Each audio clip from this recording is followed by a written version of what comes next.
Hello everyone! Whenever you are in the world, I hope you're listening today.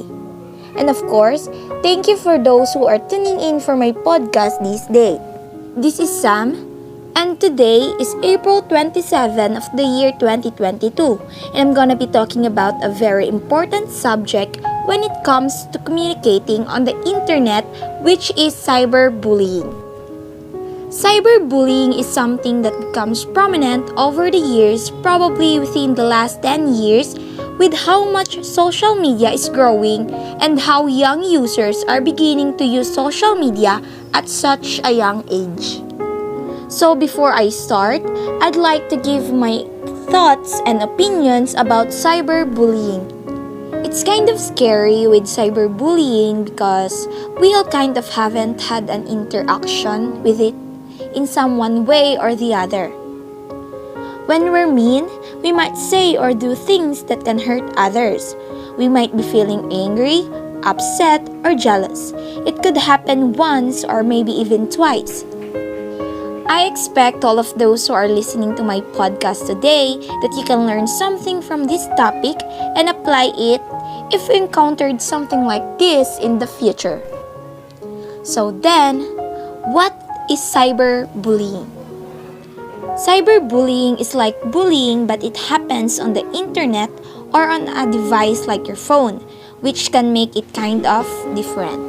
Cyberbullying is using the internet to do anything that can harm a group or an individual. With cyberbullying, it can feel harder to escape because it can happen anywhere, anytime. Cyberbullying includes sending, posting, or sharing negative, harmful, false, or mean content about someone. Some cyberbullying crosses the line into unlawful and criminal behavior. Cyberbullying affects real lives. The biggest issue with that is that only 1 in 10 victims will inform a parent that they've been cyberbullied. Cyberbullying is not okay. It can cause low self-esteem, isolation, school failure and avoidance, school violence, illness and eating disorders, personality changes, self-harm, and even suicide. Cyberbullies are often motivated by anger, revenge, and frustration. 40% of cyberbullies do it just for fun. Also, it's easy for cyberbullies to hide who they are. Plus, other people online could see what's happening and even gang up on someone to bully. Here are some examples of cyberbullying. First one is spreading lies or rumor about or posting embarrassing photos or videos of someone on social media platforms. Second, sending hurtful, abusive, or threatening messages, images, or videos via messaging platforms. Or impersonating someone and sending mean messages to others on their behalf or through fake accounts. What makes cyberbullying so hurtful? Cyberbullying can hurt someone just as much as physical or verbal bullying. It's important to respond if you see others being cyberbullied. What are the effects of cyberbullying?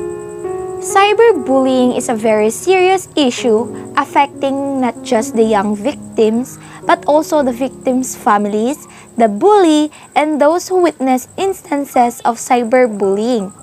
However, the effect of cyberbullying can be most detrimental to the victim, of course, as they may experience a number of emotional issues that affect their social and academic performance as well as their overall mental health.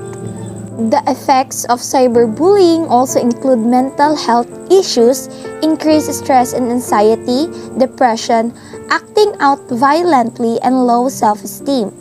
Cyberbullying can also result in long-lasting emotional effects even if the bullying has stopped. These effects of cyberbullying can result in enduring feelings of embarrassment. Online bullying feels more permanent, especially when it is performed through social media posts that don't immediately disappear. It can lead to overwhelming feelings of exposure and distress. Another side effect of cyberbullying is that the victims may be excluded by others who also fear cyberbullying if they continue to remain friends with the victim. This causes the victim to become isolated with no one to turn to at school or at home. It's no surprise that one of the effects of cyberbullying is also anger. The range of emotions a victim may be feeling often devolves into anger. Some children may even begin plotting schemes of revenge, as has been evidenced in incidents of school shootings and other acts of aggression performed by bullying victims that couldn't take it anymore. The act of revenge also comes about as a way for a child to regain some sense of power because victims of cyberbullying often feel powerless to stop what is happening. Why do people cyberbully? There have always been people who choose to behave like a bully and those who are unfortunate targets. But what is it that makes one not just choose to bully another online, but to engage in the act in such a relentless and cruel manner? One theory is that cyberbullies have difficulty feeling empathy for others. Low empathy has certainly been attributed to increased use of technology and less real-world social interaction. But this is only one phase of the cyberbullying problem. Cyberbullying also allows a bully to feel more powerful. Through the use of technology, a cyberbully can easily and effortlessly unleash a torrent of torment at any time, all from the safe harbor of their own home with little concern or repercussions. A lack of parental monitoring is another contributing factor, as is the desire to achieve popularity through acts they feel resonate well with their peers and associates. Special concerns. With the prevalence of social media and digital forums, comments, photos, posts, and content shared by individuals can often be viewed by strangers as well as acquaintances. The content an individual shares online, both their personal content as well as any negative, mean, or hurtful content, creates a kind of permanent public record of their views, activities, and behavior. This public record can be thought as an online reputation, which may be accessible to schools, employers, colleges, clubs, and others who may be researching an individual now or in the future. Cyberbullying can harm the online reputations of everyone involved, not just the person being bullied, but those doing the bullying or participating in it. How do I deal with cyberbullies? I can suggest 3 ways to deal with cyberbullies. Stop, block, and tell. Stop and think before posting something online that might hurt you or others. Privacy is prevention. The less you share online, the less bullies have against you. If you are a victim of cyberbullying, block and report the person who has been cyberbullying you. Make it possible for them to reach you. And lastly, if you think you're being cyberbullied, report the person to a parent, guardian, or a teacher, or to someone you can trust.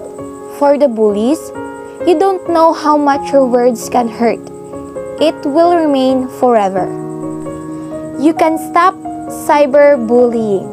I can stop cyberbullying. We can stop cyberbullying. Thank you so much for listening. Have a great day ahead.